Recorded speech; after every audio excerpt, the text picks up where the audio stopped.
Puji Tuhan, Bapak Ibu Saudara, Shalom. Ya, saya menyapa kita semua dengan kasih Kristus, damai sejahtera ya. Untuk saudara, bagaimana kabarnya di tempat saudara masing-masing? Ya, walaupun saya tidak bisa mendengar ya, tapi saya melihat responnya di sini luar biasa. Puji Tuhan, selamat hari Minggu, selamat beribadah dan juga selamat kita akan mendengarkan firman Tuhan. Baik Bapak Ibu Saudara, kita akan segera ya merenungkan firman Tuhan hari ini. Kita masih dalam suasana corona, saudara ya. Jadi saya bergumul, kira-kira apa yang Tuhan mau bicara kepada kita hari ini.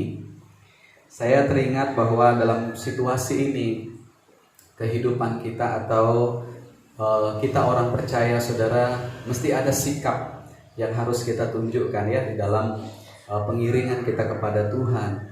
Jadi karena itu saya memberikan satu tema firman Tuhan hari ini, sikap orang percaya terhadap corona ya. Sikap orang percaya di tengah-tengah kesulitan, di tengah-tengah pergumulan di COVID-19 ini, Bapak Ibu Saudara. Mari kita akan temukan pembacaan firman Tuhan di dalam Filipi ya. Filipi pasalnya yang keempat. Filipi pasalnya yang keempat ya. Ayatnya yang keempat sampai dengan ayatnya yang keenam. Filipi pasalnya yang keempat ya, ayat yang keempat sampai dengan ayat yang ke-6. Saya membacakan firman Tuhan untuk saudara. Bersukacitalah senantiasa dalam Tuhan. Sekali lagi kukatakan, bersukacitalah. Hendaklah kebaikan hatimu diketahui semua orang. Tuhan sudah dekat. Janganlah hendaknya kamu khawatir tentang apapun juga, tetapi nyatakanlah dalam segala hal keinginanmu kepada Allah dalam doa dan permohonan dengan ucapan syukur. Puji Tuhan saudara, ini adalah surat daripada Rasul Paulus untuk jemaat yang ada di Filipi, saudara. Kita tahu bahwa kondisi jemaat juga pada waktu itu mereka, saudara, hidup di dalam berbagai pergumulan yang mereka hadapi. Mereka bergumul tentang kehidupan finansial mereka. Karena menurut kesaksian Paulus, saudara, di jemaat Korintus, jemaat-jemaat yang ada di Makedonia, yaitu salah satunya Filipi ini adalah mereka termasuk dalam ekonomi yang menengah ke bawah, atau dikatakan mereka miskin. Nah, saudara, juga pergumulan yang berikutnya adalah tantangan dari luar ya. Bagaimana mereka begitu banyak mengalami penganiayaan dan sebagainya karena iman mereka kepada Kristus. Nah, namun saudara, nasihat yang diberikan dalam firman Tuhan ini adalah supaya jemaat Tuhan di Filipi ini bersukacita. Dan saya yakin saudara, firman Tuhan ini datang kepada kita hari ini ya. Saya tidak tahu apa yang menjadi kesulitan Bapak Ibu atau pergumulan kita masing-masing, di mana Bapak Ibu mungkin sekarang ini sedang dalam kesusahan juga. Kita tahu kondisi ini begitu berat. Namun saudara, bagaimana kita harus bersikap di dalam kehidupan kita sebagai orang-orang yang percaya kepada Tuhan ya.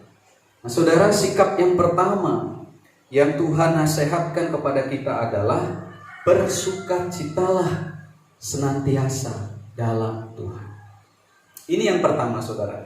Jadi langkah pertama yang mesti Bapak Ibu dan saya lakukan di dalam menghadapi situasi yang sulit, menghadapi pergumulan di tengah-tengah ya corona ini saudara. Yang pertama, bersukacitalah senantiasa dalam Tuhan. Ayat yang keempat saya membacakan sekali lagi untuk saudara. Bersukacitalah senantiasa dalam Tuhan.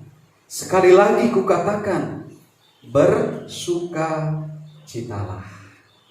Wah, ini cukup sulit Bapak Ibu ya, kalau suasananya tenang, suasananya damai, ataupun ada berkelimpahan berkat, Tuhan mengadakan mujizat. Wah, itu bisa seseorang untuk otomatis bersuka cita. Tapi pertanyaannya adalah, di saat yang dalam pergumulan, di saat yang dalam kondisi sulit, apakah masih bisa kita bersuka cita di dalam Tuhan? Tapi saudara perhatikan, Paulus dalam waktu dia menyampaikan tulisan ini, suratnya ini saudara, dia kondisinya ada di dalam penjara. Ya, dia ada dalam penjara oleh karena imannya. Ya, dia dituduh dan sebagainya. Akhirnya saudara, dia dipenjarakan oleh karena berita Injil, oleh karena kabar baik. Ada banyak orang yang tidak suka. Akhirnya dia dipenjarakan dan seterusnya. Saudara, Paulus juga dalam pergumulan yang berat, dalam situasi yang sulit. Namun saudara, nada surat Filipi ini kalau kita temukan itu adalah nada sukacita. Bahkan ada yang menghitung di kitab Filipi saja saudara, kata sukacita itu sebanyak 16 kali. Bahkan ada yang menemukan bukan 16 Pak, 19. Ya, itu ditemukan seperti itu. Saudara, nada surat yang terdiri dari 4 pasal ini saudara menghitung kata sukacita itu sekitar minimal 16 kali diulang kata sukacita ini.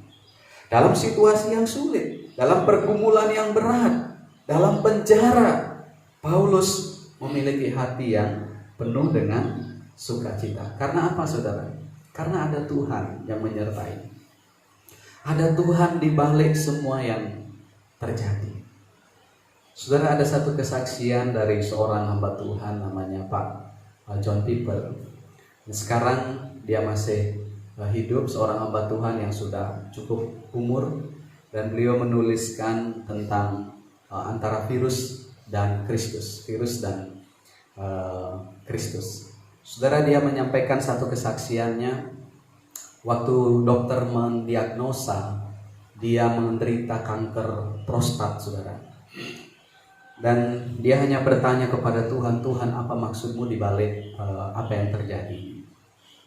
Tapi ada satu pesan Tuhan yang waktu dia cek saudara di tim urologi di rumah sakit, ada satu suara yang dia dengar dalam hatinya berkata bahwa aku tidak murka terhadap engkau, tetapi aku bersama engkau di dalam penderitaan.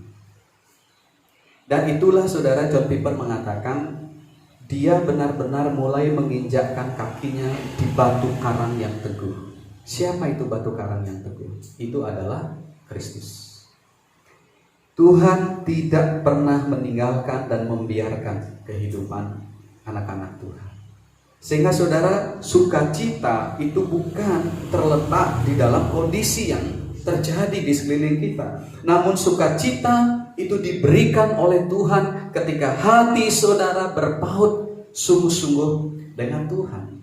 Inilah yang sebenarnya dialami oleh seorang yang bernama Daud, saudara, ketika ia menuliskan mazmurnya di dalam Mazmur pasal yang ke-23. Ayat yang sudah begitu sering saudara kita mendengarnya, tetapi sejenak kita akan melihat di dalam Mazmur ini saudara ya. Mazmur pasalnya yang ke-23, Mazmur dari Daud. Ketika dia menyadari bahwa Tuhan adalah gembala di dalam kehidupannya. Mari kita akan membaca saudara di dalam Mazmur 23 ini.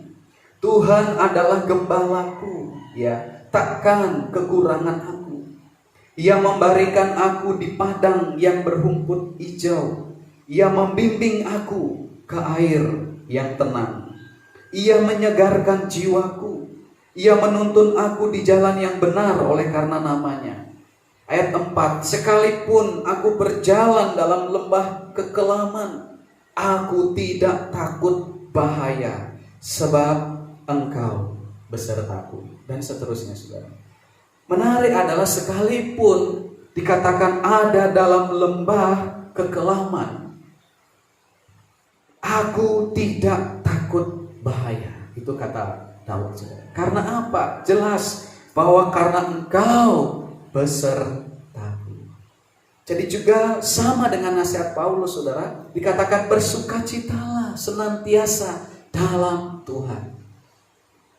Saudara, ada orang yang mengatakan kalau kita muram pun, kalau kita cemberut pun, kalau kita menunjukkan sikap yang susah pun, saudara, kesulitan tidak juga berubah, kan? Tapi sukacita itu bisa mengalahkan segalanya, saudara. Sukacita membuat hati saudara tetap bisa berpaut kepada Tuhan. Karena itu nasihat Paulus, bersukacitalah senantiasa di dalam Tuhan. Kemudian di ayat yang berikutnya, saudara, mari kita akan kembali kepada Filipi pasal yang keempat, ya. Ayatnya yang keenam. Beberapa tips untuk sukacita, ya, di ayat yang keenam. Janganlah hendaknya kamu khawatir tentang apapun juga, tetapi nyatakanlah dalam segala hal keinginanmu kepada Allah dalam doa dan permohonan dengan ucapan syukur. Saudara, kenapa kita seringkali kehilangan sukacita? Karena apa? Kita begitu khawatir tentang kehidupan ini. Mungkin wajar dalam kondisi seperti ini, dalam ekonomi yang begitu sulit, saudara. Mungkin banyak orang mengatakan wajar untuk kita khawatir. Tapi nasihat firman Tuhan apa, saudara? Janganlah hendaknya kamu khawatir tentang apapun juga, nasihat firman Tuhan. Apa yang perlu dilakukan di sana? Ya, nyatakanlah dalam segala hal keinginanmu kepada Allah. Saudara, ini resepnya. Saudara bisa berbahagia, bisa bersukacita. Nyatakan segala keinginan saudara di dalam Tuhan. Ya, nyatakan dalam doa saudara, dengan permohonan saudara, dengan ucapan syukur saudara kepada Tuhan. Di saat seperti itulah saudara dan saya bisa mengalami yang namanya sukacita. Saat saudara sujud di hadapan Tuhan, nyatakan dalam segala hal keinginan saudara. Ya, mungkin ada kekhawatiran saudara, ayo naikkan kepada Tuhan, curhat sama Tuhan, sharing sama Tuhan, saudara. Nyatakan itu di dalam doa-doa saudara. Nyatakan itu dalam permohonan saudara. Dan jangan lupa mengucap syukur untuk semuanya. Saudara, kita benar-benar harus bisa menguasai kehidupan kita untuk apa? Untuk benar-benar kita menyatakan segala keinginan kita kepada Tuhan. Ya, jadi untuk sukacita, saudara, jangan kita fokus kepada pergumulan atau persoalan. Fokuslah kepada Allah yang senantiasa memperhatikan pergumulan Bapak, Ibu, dan saya. Jangan khawatir, tapi apa? Bersukacitalah.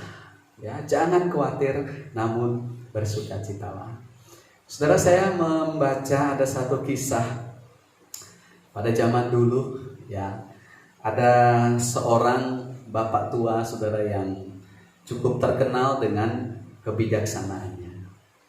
Bapak tua ini hidup di pinggir hutan. Kemudian di situ ada, tidak jauh dari sana ada telaga, ya, seperti itu, tempat yang indah.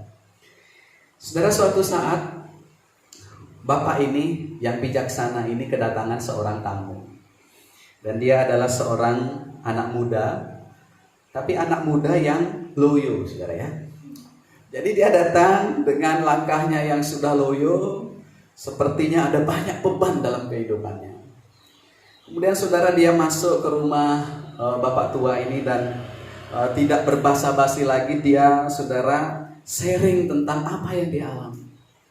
Anak muda ini curhat, saudara, tentang kepahitannya, tentang persoalannya, tentang penderitaannya, sehingga saudara dia ini seperti stres, bukan stres lagi, depresi, ya.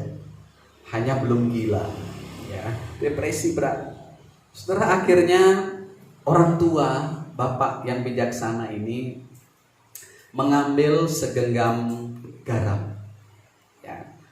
Kemudian dia menuangkan itu di sebuah gelas yang berisi air. Jadi dia mengambil garam, segenggam garam, saudara, dan kemudian dia menuangkan itu di segelas air.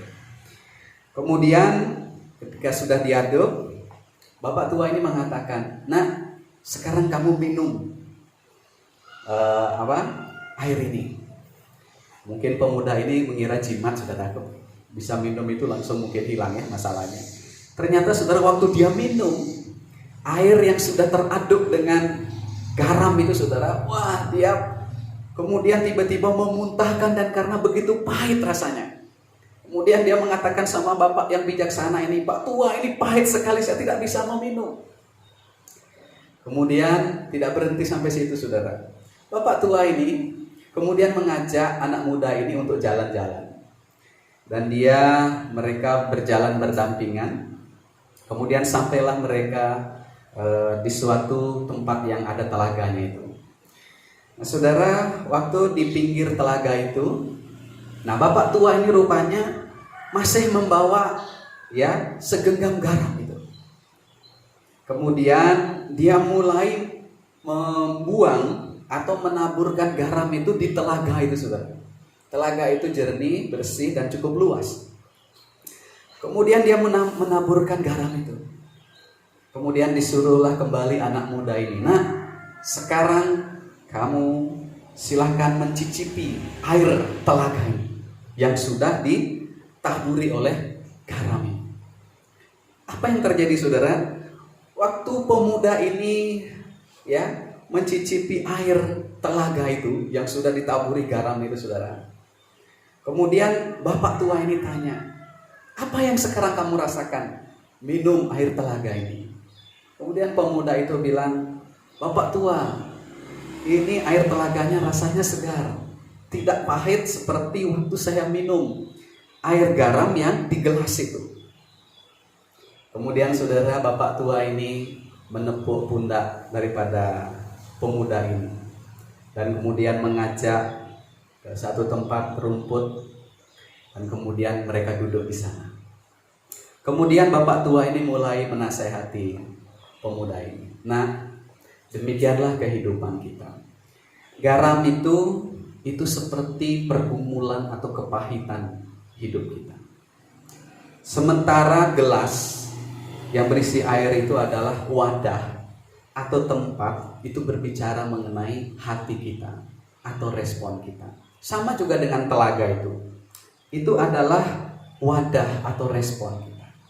Nah, waktu kamu tadi minum air yang dalam gelas itu, wadah itu begitu sempit, wadah itu begitu kecil, sehingga ketika garam atau kepahitan datang ke sana, ketika kamu meminumnya, kamu tidak bisa meminumnya. Karena apa? Wadahnya kecil. Tapi bandingkan dengan waktu garam itu ditaburi di telaga, wadahnya besar, tempatnya luas, dan ketika kamu meminum, maka kepahitan itu seperti tidak ada rasanya. Karena apa? Karena wadahnya besar. Kepahitan, pergumulan hidup mungkin takarannya sama, tetapi yang membedakan adalah wadahnya, luas wadahnya.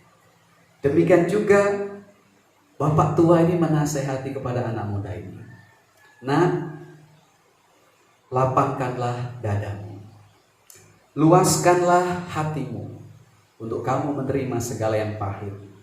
Karena dengan demikian tetap kamu merasakan kesegaran, tetap kamu merasakan yang namanya sukacita." Bapak Ibu Saudara, menarik dari kisah ini bahwa seringkali yang membuat kita tidak bersukacita itu saudara adalah respon hati kita. Yang membuat kita begitu terlalu khawatir adalah wadah kita sempit, hati kita sempit saudara. Tetapi kalau kita lapangkan hati kita, kita melihat kuasa Tuhan yang besar menolong saudara dan saya. Ketika saudara memperhatikan kebaikan-kebaikan Tuhan, merenggangkan otot rohani saudara, di sana saudara akan menemukan sukacita. Seperti Daud mengatakan, "Sekalipun aku berjalan dalam lembah kekelaman, aku tidak takut bahaya, karena Engkau besertaku." Saudara, apakah hati saudara seperti gelas yang kecil itu, atau hati saudara dan saya seperti telaga yang luas, yang walaupun ditaburi dengan garam yang asin, yang pahit itu, tidak tergoncangkan. Tetapi hidup kita dipenuhi dengan sukacita oleh Tuhan. Saya mau mengatakan pagi hari ini melalui firman Tuhan untuk saudara, luaskanlah hati saudara. Lapangkanlah hati saudara seperti telaga itu. Karena walaupun mungkin takaran kepahitannya sama, segenggam garam itu, akan berbeda hasilnya dengan ditaburkan di gelas yang kecil, dengan di kolam yang besar. Situasinya tetap sama, coronanya tetap sama, ya, kesulitan mungkin tetap sama takarannya, tapi yang menentukan adalah hati saudara. Yang menentukan adalah wadah kita. Ketika kita berpengharapan di dalam Tuhan, ketika saudara benar-benar serius menantikan Tuhan, seperti Paulus katakan, bersukacitalah dalam Tuhan. Sekali lagi kukatakan, ditekankan, bersukacitalah. Bahkan didukung dengan jangan khawatir dengan apapun juga. Karena Tuhan tahu tentang apapun yang terjadi dalam kehidupan kita. Itulah batu karang yang teguh, saudara. Saudara bisa datang kepada Kristus dan hati saudara bisa dikuatkan di sana. Sekali lagi, lingkungan mungkin tidak berubah, situasinya tidak berubah, kesulitan mungkin tidak berubah, corona mungkin masih tetap ada, tapi yang menentukan adalah respon hati saudara dan saya. Mari saudara, langkah pertama yang kita lakukan apa? Bersukacitalah. Amin. Bersukacitalah. Ayo bersukacita saudara. Bahkan ada yang sudah mempunyai rencana ya, selesai corona ini katanya mau kemana-mana begitu, rame-rame. Ya, karena kita sempat tertunda kemarin ke Bedugulnya, mau ke kebun raya, tidak jadi. Ya, tapi nanti katanya selesai corona ini sudah ada yang program mau kemana, ke Bedugul, mau peluk-pelukan ya, tidak apa-apa ya, yang penting di dalam Tuhan saudara ya. Saudara, sukacitalah karena ada pengharapan di dalam Tuhan. Luaskan hati saudara seperti telaga itu. Jangan seperti gelas yang sempit itu, yang kecil itu. Hati kita menentukan kita bersukacita. Yang kedua, saudara, sikap kita sebagai orang percaya di tengah krisis, di tengah pergumulan, di tengah corona ini, sikap yang kedua adalah menunjukkan kebaikan hati. Saya ulangi, menunjukkan kebaikan hati. Mari saya akan membacakan untuk saudara di ayat yang kelima, Filipi 4 ayat yang kelima. Kita baca sama-sama ya. 1, 2, 3. Hendaklah kebaikan hatimu diketahui semua orang, Tuhan sudah dekat. Saudara perhatikan, di masa-masa yang sulit, Paulus menasehati jemaat di Filipi ini karena kondisi mereka berat secara ekonomi pun. Tetapi dikatakan apa? Hendaklah kebaikan hatimu diketahui. Ini bukan dalam konteks pamer, tidak saudara. Oh, tunjukkan kebaikan kepada orang lain, tidak saudara. Tuhan tahu setiap motif apa yang tersembunyi dalam kehidupan kita. Kita harus menjaga kemurnian. Yang Paulus katakan di sini adalah jangan sampai krisis membuat kita pelit. Nah ini saudara ya. Jangan sampai saudara krisis atau perkumpulan membuat saudara hati yang baik itu terpendam. Tapi nasihat firman Tuhan dalam situasi yang susah, hendaklah kebaikan hatimu diketahui semua orang. Dan Pak Jokowi memuji masyarakat Indonesia juga saudara ya, dalam konteks gotong royongnya ya. Indonesia terkenal dengan gotong royong. Dan saya kagum saudara ketika kami dalam pelayanan kebanyakan melayani teman-teman dari timur ya. Jadi biasanya itu wah, kekerabatannya cukup erat sekali. Ada istilah yang disebut dengan istilah kumpul tangan ya. Dulu saya nggak tahu saudara kumpul tangan itu apa. Saya pikir kumpul tangan itu ya. Ternyata bukan itu kumpul tangan ya. Kumpul tangan itu adalah apa? Rasa empati kepada sesama yang mengalami pergumulan. Jadi waktu ada jemaat awal-awal saudara kami melayani teman-teman dari timur ini, Pak, kami minta didoakan karena nanti malam ada kumpul tangan begitu. Wah, saya sudah siap-siap tangan bersih ya. Harus kumpul tangan. Saudara, ternyata itu adalah membawa sesuatu, walaupun itu kecil, tidak seberapa, tapi itu adalah tanda untuk mengasihi. Bahkan saudara, benar, ketika Paulus menasihati jemaat ini, mereka dalam kesulitan, tetapi tetap memperhatikan pelayanan hamba Tuhan Paulus. Perhatikan di ayat yang ke-10 saudara, dalam pembacaan kita. Filipi pasal 4 ayat yang ke-10. Aku sangat bersuka cita dalam Tuhan. Saudara, Paulus bersuka cita bahwa apa? Akhirnya pikiranmu dan perasaanmu bertumbuh kembali untuk aku. Memang selalu ada perhatianmu, tetapi tidak ada kesempatan bagimu. Wah, luar biasa. Jemaat ini saudara ingin selalu memperhatikan pekerjaan Tuhan. Tetapi Paulus mengatakan kadang tidak ada kesempatan untuk itu. Saudara, jika ada kesempatan untuk saudara, lakukanlah perhatian-perhatian kecil. Lakukanlah kebaikan-kebaikan bagi sesama kita. Ada satu gerakan yang sekarang ini saudara sedang dilakukan, yaitu melihat 2 atau 3 tetangga dekat kita. Ya, itu yang sempat saya dapat share dari grup saudara. Perhatikanlah 2 atau 3 tetangga dekat kita yang mungkin mereka hari itu tidak makan ya, atau yang mungkin mereka sudah kehabisan untuk makan saudara, beras misalkan. Karena ada beberapa kasus terjadi di Jawa dan sebagainya saudara, rupanya ada orang-orang yang sedang kelaparan di sekeliling atau di tetangganya, dan tetangganya nggak tahu. Nah saudara, mari kita munculkan gerakan ini ya. Selesai Bapak Ibu dengar khotbah hari ini, datanglah kepada tetangga saudara, lihatlah ada makanan enggak? Atau malah kita yang saudara yang enggak ada makanan ya, bisa juga mereka akan lihat juga kan ya. Ya saudara, saling tengoklah antara tetangga. Kadang-kadang saudara kita memikirnya terlalu jauh, tapi saudara perhatikan ya, bahwa tetangga dekat itu juga adalah bagian sebenarnya dari keluarga kita. Perhatikanlah. Kemarin kami sempat keliling juga saudara, lihatin tetangga, siapa tahu juga bagaimana kesulitan mereka dan sebagainya.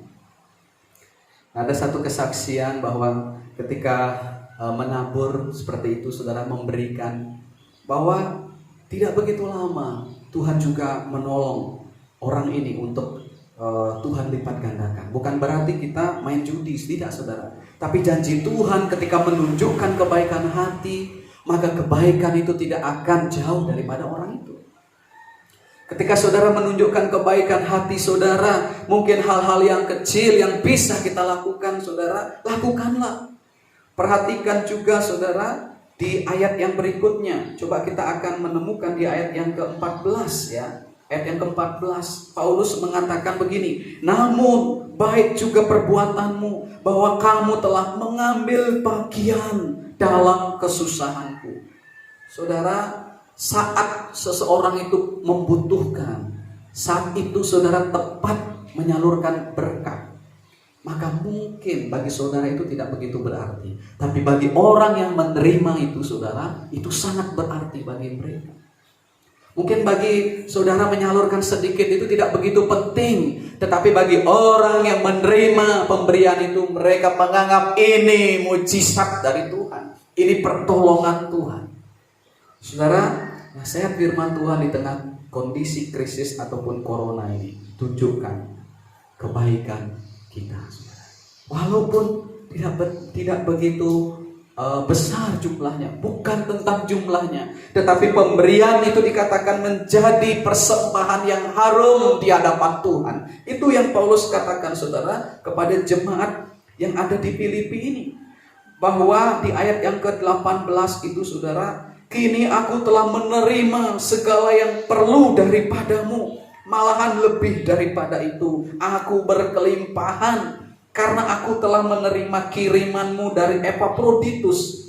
Kalimat berikutnya, suatu persembahan yang harum, suatu korban yang disukai dan yang berkenan kepada Allah.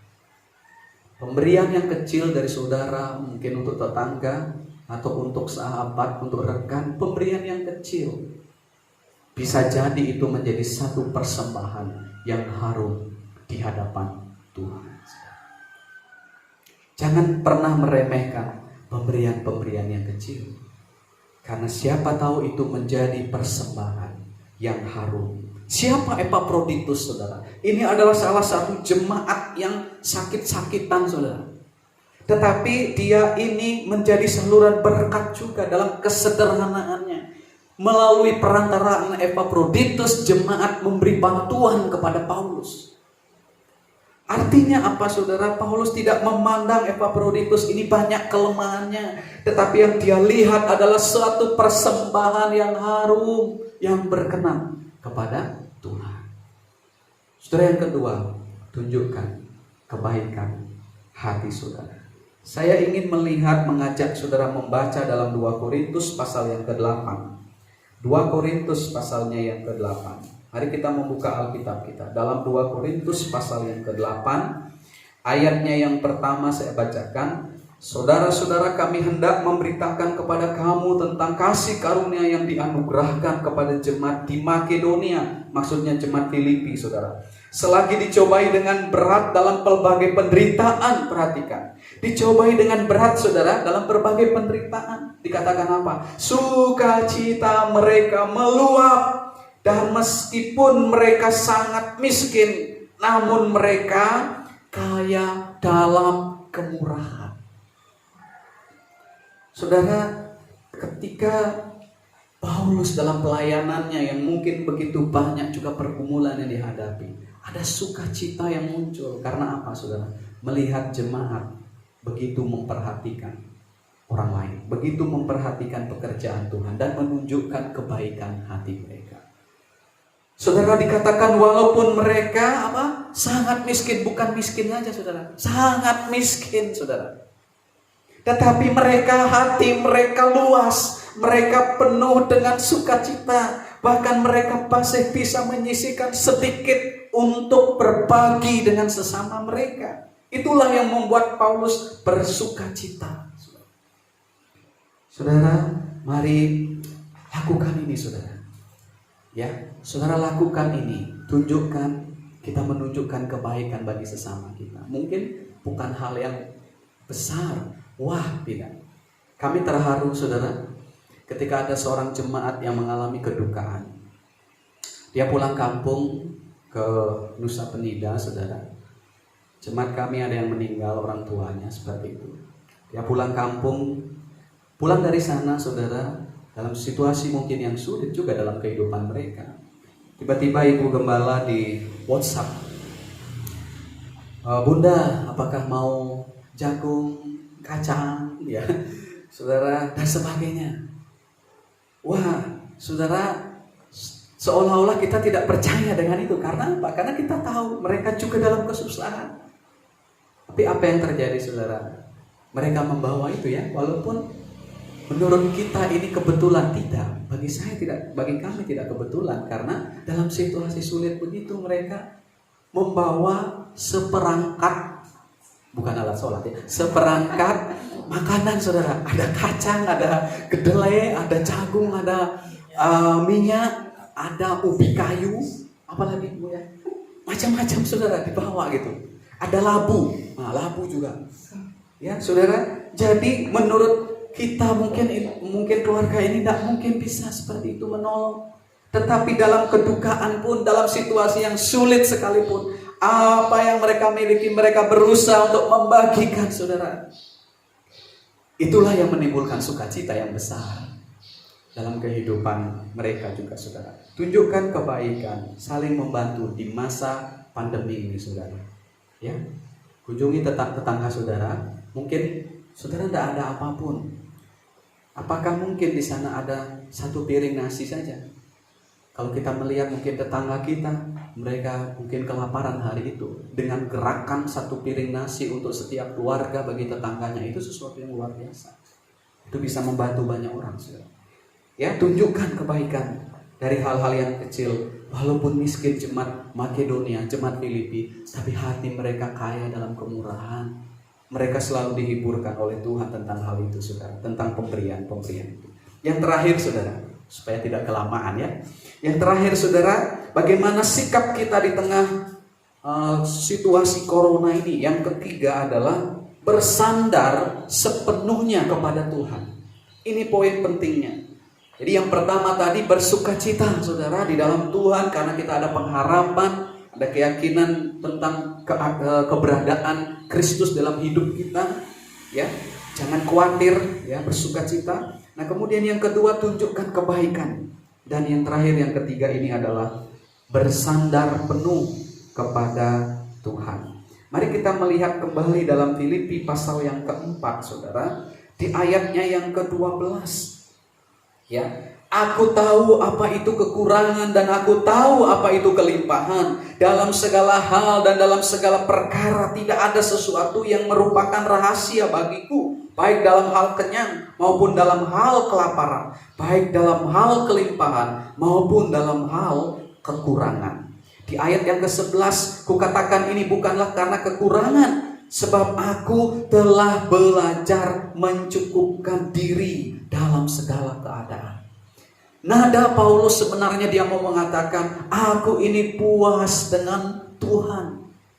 Aku menyandarkan hidupku kepada Tuhan. Terungkap di ayat 13, saudara. Dikatakan oleh Paulus demikian, segala perkara dapat kutanggung di dalam Dia yang memberi kekuatan kepadaku. Terungkap dari nada bicaranya, saudara, bahwa segala perkara apapun, situasi boleh dalam kesulitan, virus corona mungkin sedang mewabah dunia ini, tetapi yang jelas segala perkara apapun dapat kutanggung di dalam Tuhan, bukan di dalam kekuatan kita, tetapi di dalam kekuatan Tuhan. Bersandar sepenuhnya kepada Tuhan membuat saudara dan saya tetap kokoh di tengah badai.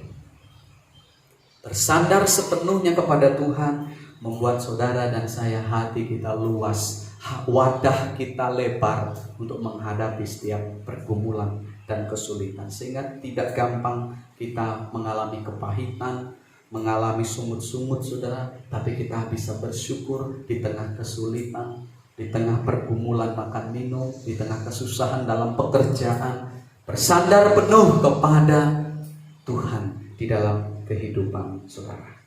Saudara perhatikan bagaimana Paulus di dalam penjara, bagaimana jemaat Filipi ini dalam kesulitan mereka, tetapi mereka benar-benar bergantung kepada Tuhan.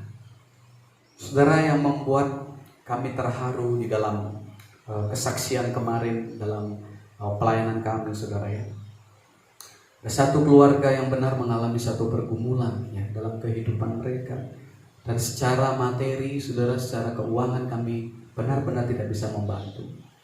Tapi kami datang ke tempat mereka, ya, kami sharing di sana, mendoakan mereka, dan kemudian ada satu bisnis mereka yaitu jualan patung, saudara, ya.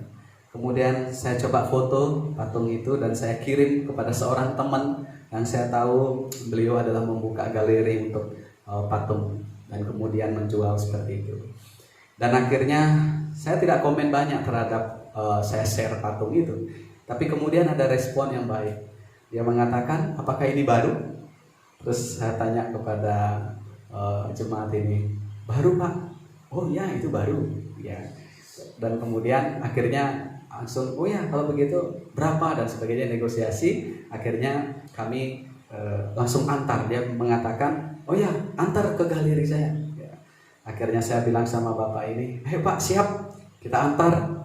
Dan hari itu pun juga Tuhan benar-benar buka jalan. Yang saya mensyukuri, saudara, bukan masalah berkat yang Tuhan berikan pada masa itu, tetapi cara Tuhan untuk memperhatikan anak-anaknya. Saya tidak pentingkan berapa nanti jumlah jualan patung itu, bukan. Tapi yang saya lebih merasa terharu, saudara, bagaimana cara Tuhan memperhatikan setiap detail kehidupan anak-anak Tuhan. Setiap hal yang mungkin itu kecil, saudara, mungkin itu persoalan di dalam kehidupan kita itu mungkin juga begitu berat dan sebagainya, Tetapi setiap detail Tuhan tahu apa yang menjadi kesulitan kita. Sehingga di saat itulah kami merasakan bahwa ada jalan keluar bagi orang yang percaya kepada Tuhan. Saudara perhatikan waktu Musa ya bersama bangsa Israel dikejar oleh tentara Firaun. Kiri kanan mereka ada tebing. Dan di depan mereka ada laut yang begitu luas. Sementara di belakang mereka ada apa? Tentara Mesir yang mengejar mereka. Bangsa itu mulai ketakutan. Tapi Musa berkata apa? Lihatlah keselamatan dari Tuhan. Lihatlah keselamatan dari Tuhan. Tuhan yang akan berperang untuk engkau dan engkau diam saja. Kemudian akhirnya saudara, Musa mengulurkan tongkatnya. Tuhan katakan belah air laut terbelah. Kemudian air laut itu terbelah saudara. Mujizat Tuhan dinyatakan. Mungkin kalau Musa ada di sini di antara kita, mungkin dia mau mengatakan bahwa tidak ada jalan buntu bagi orang yang percaya dan mengandalkan Tuhan. Yosua ketika mengelilingi tembok Yeriko, saudara, mereka hanya bersorak dan tembok itu runtuh. Mungkin juga kalau Yosua ada bersama dengan kita dan ada di tengah-tengah kita, mungkin juga dia bilang bahwa tidak ada tembok persoalan yang terlalu tebal untuk Tuhan bisa runtuhkan. Saudara, mari kita percaya. Mari kita bersukacita. Mari kita menunjukkan kebaikan hati bagi sesama kita, bagi orang lain, walaupun itu sederhana. Dan yang terakhir saudara, mari sandarkan hidup Bapak Ibu dan saya kepada Tuhan. Karena Tuhan sanggup melakukan apa yang tidak bisa kita lakukan. Lakukan bagian saudara. Apa yang bisa kita lakukan, berusahalah.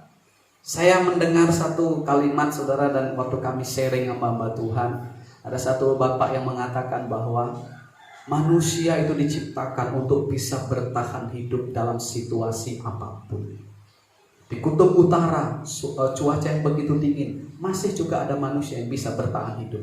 Di padang gurun yang gersang, di sana pun ketika ada manusia hidup di sana, mereka masih bisa juga bertahan. Dalam situasi yang sulit, Tuhan menciptakan saudara dan saya masih bisa bertahan hidup. Apalagi ketika saudara dan saya bersama Tuhan. Sandarkan hidup saudara dan saya kepada Tuhan. Karena Tuhan pengharapan satu-satunya dalam hidup kita. Mari siapkan hati saudara untuk berdoa. Saya tidak perpanjang firman Tuhan ini. Tapi ada 3 hal sikap saudara dan saya di dalam menghadapi situasi yang sulit, situasi corona ini. Yang pertama, bersukacita di dalam Tuhan. Yang kedua, tunjukkan kebaikan bagi sesama kita. Menunjukkan kebaikan hati. Yang ketiga, bersandarlah penuh kepada Tuhan.